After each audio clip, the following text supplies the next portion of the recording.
Hello दोस्तों, welcome to the Tally expert.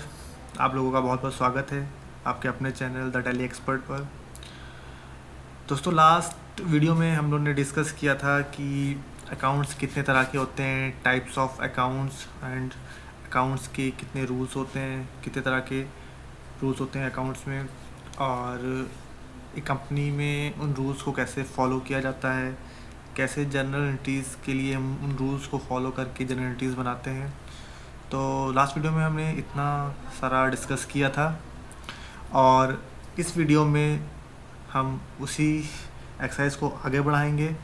और इस वीडियो में हम बात करेंगे कि किसी कंपनी में जो भी डेली एक्सपेंसेस होते हैं, मंथली एक्सपेंसेस होते हैं, क्वार्टरली एक्सपेंसेस होते हैं, परचेजिंग होती है, सेल्स होती है, यानी जितने भी तरह के काम होते हैं कंपनी में, उन सबको कैसे मेंटेन किया जाता है, और उसको जो मेंटेन करते हैं तो उसको किस बुक्स में हम लोग उसको मेंटेन करते हैं, कौन सी बुक्स कहते हैं उसको, उन सारी चीज़ों पे आज हम डिस्कस करेंगे।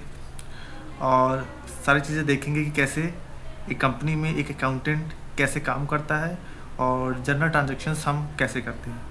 तो बिना देरी किए मैं इस वीडियो को शुरू करता हूँ। और जो भी मेरे इस चैनल पर नए आए हों, उनसे रिक्वेस्ट है कि चैनल को सब्सक्राइब कर लें, जिससे मेरी आगे आने वाली वीडियोस का नोटिफिकेशन उनको सबसे पहले मिले। तो चलिए वीडियो को शुरू करते हैं। दोस्तों, आपकी स्क्रीन पर कुछ जर्नल एंट्री शो कर रही हैं। एक कंपनी है जिसका नाम है Ram and sons. Ram and sons एक कंपनी है जो बिज़नेस अपना शुरू कर रही है 1 अप्रैल 2020 को 1 लाख रुपए कैश से।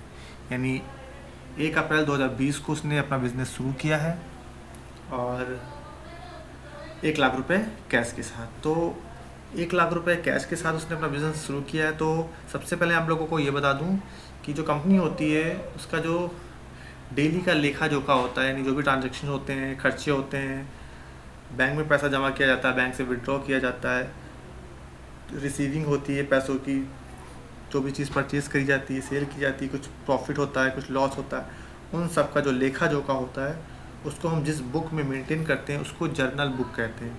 अकाउंट की भाषा में उसे जर्नल बुक कहते हैं। तो आप अपनी भाषा में उसमें उसको ट्रांजैक्शन बुक भी कह सकते हैं, डेली बुक भी कह सकते हैं।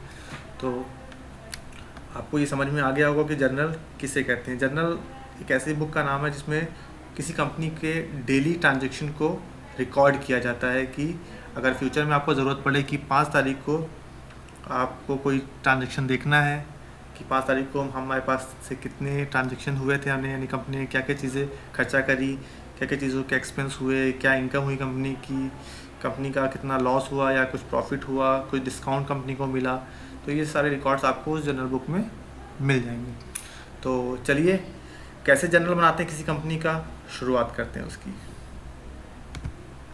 तो सबसे पहले आपकी स्क्रीन पर ये फॉर्मेट है, ये जर्नल का फॉर्मेट है। इसमें सबसे पहले एक सीरियल नंबर होता है, यानी जो भी ट्रांजैक्शन होंगे उस दिन के उसका नंबर होगा। उसके बाद ट्रांजैक्शन की डेट पड़ेगी कि जिस डेट में ट्रांजैक्शन हो रहा है, पर्टिकुलर यानी उसके बारे में डिटेल्स होंगी, कौन सा अकाउंट डेबिट हो रहा है, कौन सा क्रेडिट हो रहा है, जो हमने लास्ट वीडियो में डिस्कस किया था।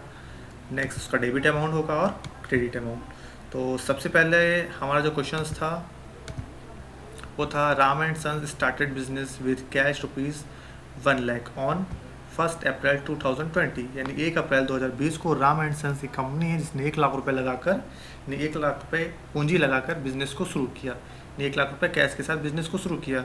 तो इसकी जो जर्नल एंट्री बनेगी वो इस तरीके से बनेगी। रूल्स आप लोगों ने पढ़ा होगा, आपको समझ में आ गया होगा। तो यहाँ पर जो ट्रांजैक्शन हो रहा है वो ये हो रहा है कि 1 लाख रुपए राम एंड सन्स ने बिजनेस में डाले, यानी 1 लाख रुपए बिजनेस को मिले।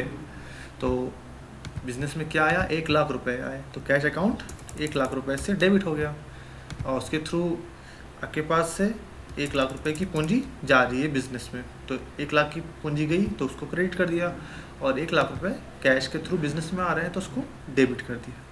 रोज़ आपको याद होगा इसमें रियल अकाउंट का और आपका जो रूल लगा है वो पर्सनल अकाउंट का रूल लगा है। कैश जो होता है वो रियल अकाउंट होता है, जो भी चीज़ आती है इसको डेबिट करते हैं, जो भी चीज़ जाती है इसको क्रेडिट करते हैं। तो कैश बिजनेस में आ रहा है तो 1 लाख रुपए डेबिट हो गए, और देने वाला क्या दे रहा है, पूंजी दे रहा है, तो पूंजी जा रही है बिजनेस में, वो 1 लाख रुपए से क्रेडिट हो गई। चलिए दूसरी एंट्री देखते हैं। देखिए दूसरी एंट्री है हमारी, company deposit 50,000 rupees to the HDFC bank on 5/4/2020, यानी 5 अप्रैल 2020 को राम एंड सन कंपनी ने 50,000 रुपये HDFC बैंक में डिपॉजिट किए, यानी जमा किए, 50,000 रुपये जमा किए। तो इसकी जनरल एंट्रीज कैसे करेंगे, तो आइए देखते हैं। तो सबसे पहले HDFC बैंक डेबिट 50,000 रुपीज़ से और कैश क्रेडिट 50,000 रुपीज़ से, यानी राम एंड सन्स ने 50,000 रुपये HDFC बैंक में जमा किए। तो 50,000 रुपये कहाँ जा रहे हैं, HDFC बैंक के पास जा रहे हैं। रिसीवर कौन है, HDFC बैंक है, तो रिसीवर को क्या करते हैं हम लोग, डेबिट करते हैं। तो रिसीवर यहाँ पे 50,000 रुपये से डेबिट हो गया HDFC बैंक, और जाके आ रहा है कंपनी के पास से 50,000 रुपये जा रहे हैं, तो 50,000 रुपये को क्रेडिट कर दिया। ये एक बैंक की एंट्री हो गई, बैंक में कैसे पैसा जमा करते हैं उसकी एंट्री हो गई कि रिसीवर को डेबिट कर दिया और जो जा रहा है उसको क्रेडिट कर दिया। 50,000 जा रहे हैं उसको क्रेडिट कर दिया, और 50,000 रुपये किसके पास जा रहे हैं, HDFC बैंक के पास जा रहे हैं, तो उसको डेबिट कर दिया। नेक्स्ट है हमारा entry, company purchase a table of cash ₹2,500 on 6/4/2020, यानी 6 अप्रैल 2020 को कंपनी ने एक टेबल खरीदी है 2,500 रुपये की। तो देखिए इसकी एंट्री होगी, कंपनी के पास क्या आ रहा है, टेबल आ रही है, जो चीज़ आती है उसको डेबिट करते हैं। तो टेबल अकाउंट डेबिट 2,500 रुपीज़ से, और टेबल खरीदने के लिए हमारे पास से क्या जा रहा है, कैश जा रहा है, कितना, 2,500 रुपये। तो ये एंट्री होगी टेबल अकाउंट की। मुझे उम्मीद है आप लोगों को बहुत ईजिली समझ में आ रहा होगा कि जो चीज़ आती है, सिंपल से एक रूल आपको ये समझना है कि जो चीज़ आता है बिजनेस में उसको डेबिट करते हैं, और जो चीज़ जाती है उसको क्रेडिट करते हैं। तो चलिए नेक्स्ट क्वेश्चन पे चलते हैं। नेक्स्ट क्वेश्चन है हमारा, company paid 2,000 rupees for repairing car on 7/4/2020। तो कंपनी ने 7 अप्रैल 2020 को कार को रिपेयर कराया है, ठीक है। कार को रिपेयरिंग के लिए 2,000 रुपये उसने दिए, तो यहाँ पे रिपेयरिंग कार अकाउंट डेबिट हो जाएगा। तो रिपेयरिंग कार अकाउंट डेबिट इसलिए होगा क्योंकि आपने नॉमिनल अकाउंट्स पढ़ा था। नॉमिनल अकाउंट में क्या करते हैं, जितने भी खर्चे होते हैं उनको डेबिट करते हैं। तो कार को हम रिपेयर करा रहे हैं, ये कंपनी के लिए खर्चा है, तो खर्चे को क्या करेंगे, डेबिट करेंगे। तो 2,000 रुपये से कार रिपेयरिंग अकाउंट डेबिट हो गया, और रिपेयरिंग कराने से हमारे पास से जो 2,000 रुपये जा रहे हैं वो कैश है, कैश जा रहा है हमारे पास से, तो कैश को 2,000 रुपये से हमने यहाँ पर क्रेडिट कर दिया। ये हमारी एंट्री कंप्लीट हो गई, ठीक है। यहाँ पे हमने नॉमिनल अकाउंट का रूल्स लगाया है। नॉमिनल अकाउंट्स का रूल इसलिए लगाया है क्योंकि जितने भी खर्चे होते हैं उनको डेबिट करते हैं, और जो भी इनकम होती है उसको क्रेडिट करते हैं। तो चलिए आगे बढ़ते हैं। नेक्स्ट है, कंपनी रिसीव 500 रुपीज़ डिस्काउंट 7/4/2020 को, यानी 7/4/2020 को कंपनी ने 500 रुपये डिस्काउंट रिसीव किया। तो इसकी एंट्री कैसे करेंगे, आइए चलते हैं।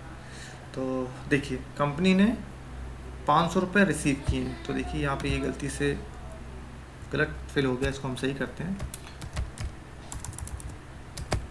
Cash account debit 500 rupees to discount receive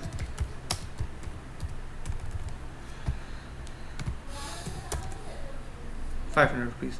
तो यहाँ पे रूल लगा है नॉमिनल अकाउंट का, क्योंकि डिस्काउंट जो था वो हमारे लिए इनकम थी। 500 रुपये हमने रिसीव किए हैं डिस्काउंट के, तो 500 रुपये हमारे लिए इनकम है, तो इनकम को हमने क्रेडिट कर दिया, और इनकम के थ्रू हमारे पास क्या आ रहा है, 500 रुपये आ रहे हैं। तो 500 रुपये को हमने डेबिट कर दिया, जो चीज़ आती है उसको डेबिट करते हैं। तो 500 रुपये हमने यहाँ पे डेबिट कर दिया, और डिस्काउंट रिसीव को हमने क्रेडिट कर दिया 500 रुपये से। चलिए आगे बढ़ते हैं। नेक्स्ट एंट्री है हमारी, company purchase a mobile of ₹10,000 on 15/4/2020, यानी 15/4/2020 को कंपनी ने एक मोबाइल ख़रीदा है 10,000 रुपये का। तो इसकी एंट्री कैसे करेंगे, आइए देखते हैं। तो सबसे पहले कंपनी के पास मोबाइल आ रहा है, तो मोबाइल अकाउंट को डेबिट कर देंगे 10,000 रुपये से।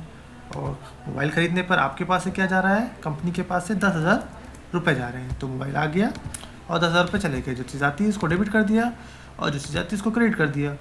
तो 10,000 रुपये का मोबाइल आ गया तो मोबाइल डेबिट हो गया, कैश 10,000 रुपये चले गए तो उसको क्रेडिट कर दिया। चलिए नेक्स्ट एंट्री देखते हैं। नेक्स्ट है company should an over table of ₹2019 for 2020, यानी 19 अप्रैल 2020 को कंपनी ने एक टेबल जो खरीदी थी पहले 2500 रुपये की 6/4 को, उसको कंपनी ने बेच दिया है 2,000 रुपये का। तो इसकी एंट्री कैसे करेंगे आइए देखते हैं। तो कंपनी ने एक टेबल को बेचा है कितने का, 2,000 रुपये का। तो टेबल जब बेचेंगे तो हमारे पास 2,000 रुपये आ जाएंगे। तो कैश अकाउंट को हमने डेबिट कर दिया 2,000 रुपये से, और कैश हमारे पास 2,000 आ रहा है तो हमारे पास से जा भी तो रहा है ना। तो क्या चीज़ जा रही है, वो हमारे पास से टेबल जा रही है। तो टेबल अकाउंट को हमने क्रेडिट कर दिया 2,000 रुपये से। देखिए जब हमने टेबल ख़रीदी थी तो टेबल डेबिट था, कैश क्रेडिट था। जब हमने टेबल बेची तो टेबल जो है वो क्रेडिट हो गई और कैश डेबिट हो गया। बहुत सिंपल तरीका है। जब चीज़ खरीदते हैं तो कैश जाता है, और जब कोई चीज़ बेचते हैं तो कैश आता है। तो कैश जब आएगा तो डेबिट करेंगे, और कैश जब जाएगा तो उसको क्रेडिट करेंगे। तो टेबल जा रही है तो टेबल को क्रेडिट कर दिया, कैश आ रहा है तो कैश को हमने डेबिट कर दिया। चलिए आगे बढ़ते हैं।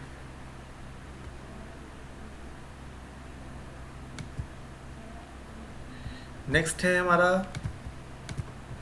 Company withdraw 5,000 rupees to the HDFC bank on 21/4/2020। 21/4/2020 को कंपनी ने 5,000 रुपये HDFC बैंक से विड्रॉ किए हैं, यानी निकाले हैं। तो आइए इसकी एंट्री देखते हैं। कंपनी ने 5,000 रुपये निकाले हैं, कितने, 5,000 रुपये HDFC बैंक से। तो सबसे पहले यहाँ पर कैश है, कैश अकाउंट डेबिट हो जाएगा क्योंकि 5,000 रुपये कंपनी ने बैंक से निकाले हैं। कैश बिजनेस में आ रहा है 5,000 रुपये, और देने वाला कौन है, बैंक है। तो यहाँ पर पर्सनल अकाउंट का रूल लगेगा गिवर का। तो गिवर को क्रेडिट करते हैं देने वाले को। तो HDFC बैंक दे रहा है तो यहाँ पे हमने इसको क्रेडिट कर दिया, और 5,000 रुपये आ रहे हैं निकाल के बैंक से, तो 5,000 रुपये को हमने कैश को डेबिट कर दिया।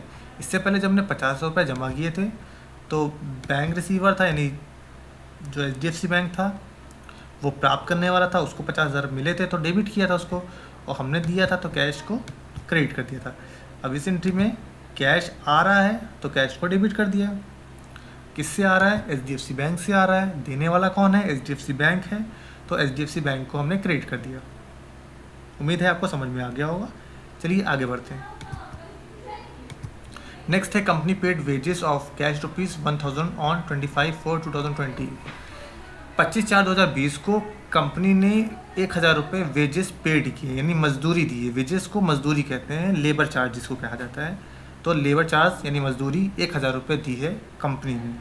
तो आइए इसकी एंट्री करते हैं। एक बार देख लेते हैं कितना अमाउंट था, 1,000 रुपये।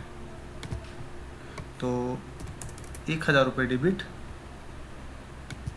और कैश 1,000 रुपये से क्रेडिट। देखिए यहाँ पे लगा नॉमिनल अकाउंट्स का, all expenses and losses are debit. जितने भी खर्चे होते हैं उनको डेबिट करते हैं। तो यहाँ पर वेजेस क्या है, हमारे लिए खर्चा है, एक खर्चा है हमारे लिए। तो हमने वेजेस को डेबिट कर दिया 1,000 रुपये से, और हमारे पास से 1,000 रुपये जा रहे हैं, हम मजदूर को दे रहे हैं ना 1,000 रुपये। तो 1,000 रुपये जा भी तो रहे हैं हमारे पास से, 1,000 हमारे पास जा रहे हैं, किसके पास जा रहे हैं, मजदूर के पास। तो वेजेस अकाउंट डेबिट और कैश अकाउंट क्रेडिट हो गया। आगे बढ़ते हैं। आगे company paid salary of cash ₹2,000 on 30/4/2020, यानी 30/4/2020 को कंपनी ने 2,000 रुपये सैलरी पेड करी, यानी सैलरी का भुगतान किया है 2,000 रुपये 30/4 को। तो इसकी एंट्री कैसे करेंगे, तो यहाँ पर सैलरी अकाउंट डेबिट हो जाएगा 2,000 रुपये से, और कैश जा रहा है तो कैश को 2,000 रुपये से क्रेडिट कर देंगे। जैसे वेजेस मजदूरी दे रहे थे, इस तरीके से यहाँ पर हम सैलरी दे रहे हैं।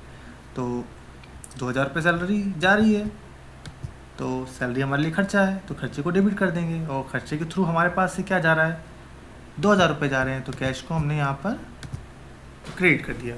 तो ये हो गई राम एंड सन्स कंपनी की अप्रैल मंथ की पूरी ट्रांजेक्शन। एक चीज़ आपको मैं बता दूं, मैंने इसमें डेट डालना मैं भूल गया था। जितने भी ट्रांजेक्शन थे वो अलग अलग डेट के थे, तो बस इसमें आप डेट डाल सकते हैं। जैसे मैंने यहाँ पर डेट डाली है 1/4/2020। इस तरीके से दूसरी एंट्री थी हमारी 5/4/2020 की, तो बस यहाँ पर हम इसको डेट को फिल कर सकते हैं 5/4/2020। इस तरीके से आगे जो भी डेट की एंट्री है वो आप अपने हिसाब से भर लीजिएगा, क्योंकि अगर मैं एंट्री भरूँगा तो वीडियो बहुत लेंदी हो जाएगा। तो ये हमारी आज की वीडियो थी जिसमें हमने राम एंड सन्स कंपनी का 1 महीने का ट्रांजेक्शन देखा है कि कंपनी ने क्या क्या खर्चे किए हैं, किस तरह के वो खर्चे थे। और अब इसका टोटल कर लेते हैं कि जो टोटल है उनका वो क्या है। अब जब टोटल करेंगे तो दोनों तरफ का जो टोटल होगा वो एक जैसा ही आएगा। तो चलिए हम यहाँ पे एक फार्मूला लगा लेते हैं सम का। ज़रूरी नहीं है, मैं एक्सेल में कर रहा हूँ तो मैं फार्मूला लगा ले रहा हूँ। आप अगर चाहो तो इसको अपनी कॉपी पे नॉर्मल बना सकते हैं, आपको फार्मूला लगाने की कोई ज़रूरत नहीं है। आप पूरा टोटल कर लीजिए, दोनों तरफ का जो टोटल होगा वो एक जैसा ही आएगा, इससे आपको ये समझ में आ जाएगा। तो देखिए दोनों तरफ का जो टोटल है वो एक जैसा ही है। मैं इसको थोड़ा बड़ा करने की कोशिश करता हूँ, लेकिन चलिए कोई बात नहीं। तो देखिए 1,75,000 1,75,000 दोनों तरफ का टोटल एक जैसा आ गया। तो ये हमारा 1 महीने का ट्रांजेक्शन हो गया राम एंड सन्स कंपनी का। तो ये एक सिंपल ट्रांजेक्शन है किसी की भी कंपनी के। उम्मीद है आपको ये वीडियो समझ में आया होगा। किसी भी तरह का कोई भी प्रॉब्लम होता है तो आप मुझे कमेंट्स में बताइएगा और मैं उसका सॉल्यूशन आपको ज़रूर बताऊंगा। अगली वीडियो में अभी हम 2-3 एक्सरसाइज की प्रैक्टिस करेंगे, और जब ये बेसिक आपका अकाउंटिंग कंप्लीट हो जाएगा, यानी जर्नल आपको बहुत अच्छी तरीके से समझ में आ जाएगा, तब हम यहाँ से डायरेक्ट चलेंगे अपने टैली सॉफ्टवेयर पर। और सॉफ्टवेयर पर जाने के बाद जो भी ट्रांजेक्शन अभी हम जर्नल में कर रहे हैं, जो भी हम 2-4 एक्सरसाइज 5 एक्सरसाइज पढ़ेंगे, अभी हर तरह के ट्रांजेक्शन इसमें पढ़ेंगे कि कैश के ट्रांजेक्शन्स कैसे होते हैं, और क्रेडिट यानी उधार के ट्रांजेक्शन भी कुछ कंपनियों में उधार भी ट्रांजेक्शन किए जाते हैं, तो वो उधार के ट्रांजेक्शन हम लोग कैसे कवर करेंगे। क्रेडिटर डेबिटर्स पढ़ेंगे, जिनसे माल खरीदते हैं, जिनको माल बेचते हैं, उन सारी चीज़ों के बारे में पढ़ेंगे। लायबिलिटीज़ हो गई, एसेट्स हो गई, फिक्स एसेट्स हो गई, इन सारी चीज़ों के बारे में जो हम पढ़ लेंगे तब हम अपने टैली में चलेंगे। तो ये आज की वीडियो थी, जर्नल था आप लोगों के लिए। उम्मीद है आप लोगों को समझ में आ गया होगा। फिर भी अगर कोई प्रॉब्लम है तो आप मुझे कमेंट्स कीजिए, मैं आपको उसका सॉल्यूशन ज़रूर बताऊंगा। तो आज की वीडियो के लिए बस इतना ही। Thank you so much friends, bye bye.